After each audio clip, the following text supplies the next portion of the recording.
Hi hello स्वागत आहे. तर आज आपण इथे हरभऱ्याच्या डाळीचे लाडू बनवणार आहेत. तर चला बघूयात आपण कसं बनवायचे ते. आता इथे मी 5 ग्लास ह्या ग्लासाने मी 5 ग्लास मोजून घेणार आहे.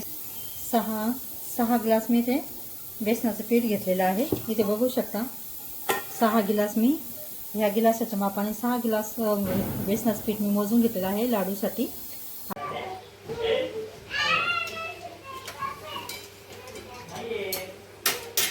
इथे बघू शकता आपण अशा पुऱ्या लाटून घेतलेल्या आहेत. अशा पद्धतीने आता आपण यांना तळून घेणार आहोत तेलामध्ये. कढईत तेल टाकून हे बघा इथे अशा तेलात टाकून घ्यायच्यात पुऱ्या, ह्या तळून घ्यायच्या आहेत. इथे बघू शकता आता आपण हे डाळीच्या पिठाच्या पुऱ्या केल्या होत्या ना, त्या पुऱ्या आम्ही अशा बारीक करून घेतलेल्या आहेत हाताने चुरून, आणि काही मिक्सरमध्ये बारीक करून घ्यायचं आहे. असं हे बघा किती छान झालेलं आहे. आपण आता ह्या पुऱ्या होत्या म्हणून आपल्याला वाटत पण नाही, असं एवढं हे बारीक छान करून घेतलेलं आहे. त्या पुऱ्यात आता याला आपण ह्या गिलासाने मोजून घेणार आहोत. तर अशा प्रकारे आपण डाळीचे लाडू करणार आहोत. चला तेव्हा ते 6 होतं, आणि आता असं चुरून आणि बारीक करून घेतल्यानंतर पुऱ्या करून असं तयार केल्यानंतर हे 7 भरतं आहे. इथे बघू शकता. आता याच्यात मी साखर टाकून घेणार आहे.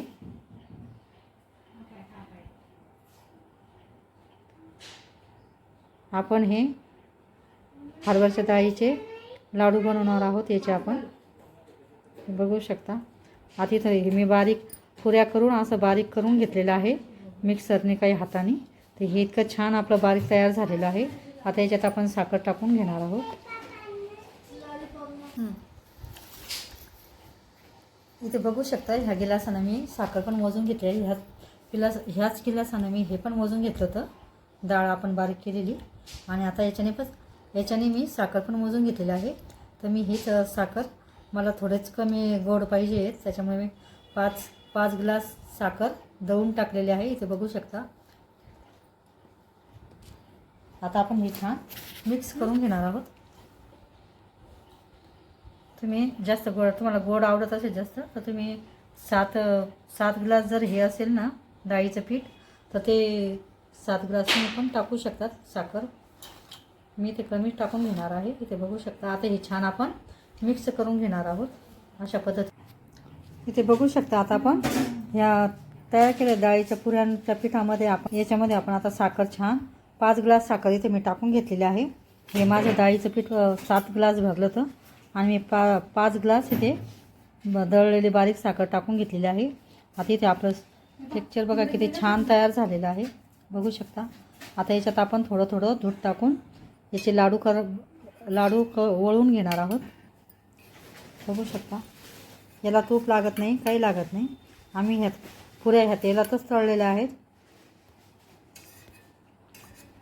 आता आपण इथे थोडं थोडं दूध टाकून आणि याचे आपण आता लाडू बांधून घेणार आहोत. तर चला आपण बघू. एक पळी मी तूप तापून घेतलेलं आहे, आणि गावरान तूप, आणि आता ते मी याच्यात थोडंसं टाकून घेतलेलं आहे. थोडंसं ते इथे बघू शकता. आपण याला छान त्याचं मोहन करून टाकलेलं आहे थोडंसं. आता याला आपण छान काढून घेऊ.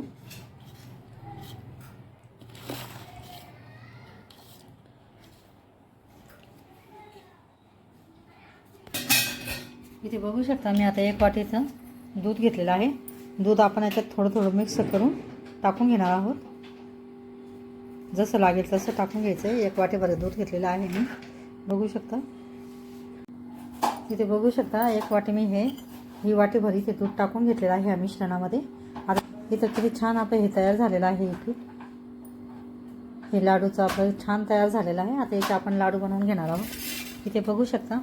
हा किती छान असा लाडू आता गोल तयार होतोय.